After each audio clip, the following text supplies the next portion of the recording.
Uncasville, Connecticut, Alyssa Thomas and Stephanie White said racist and homophobic comments directed at WNBA players need to stop. The Connecticut Sun star and coach commented after their team finished off a sweep of the Indiana Fever in the opening round of the playoffs Wednesday night. In my 11-year career, I never experienced the racial comments like from the Indiana Fever fan base, Thomas said. It's unacceptable and honestly there's no place for it.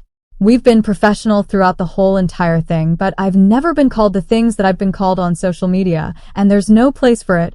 Thomas knows the game has grown this year, with many new fans watching on television and in the stands.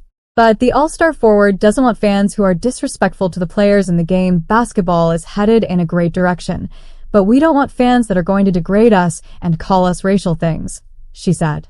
White defended her team and its players while noting it's a broader issue. We've seen a lot of racism, sexism, homophobia, transphobia throughout the course of our country, White said. Sport is no exception, and it's unacceptable to be quite honest. White, who played and coached in Indiana, applauded her team and other franchises around the league for staying professional and not going back at the criticism. It's a lot of teams in our league and a lot of athletes, not just in our league, that get attacked like this, she said. We continue to encourage them to silence the noise, control what they can control. Fever coach Christy Sides has seen her players get criticized on social media as well. It's a lot of hurtful, hateful speech out there that's happening, and it's unacceptable, she said. This is basketball, and this is their job, and they're doing the best they can. And when it gets personal, to me, there's no reason for it.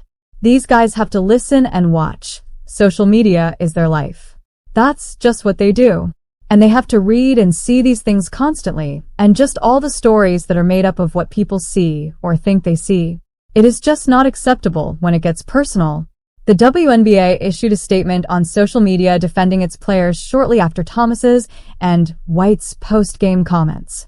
The WNBA is a competitive league with some of the most elite athletes in the world, the statement read.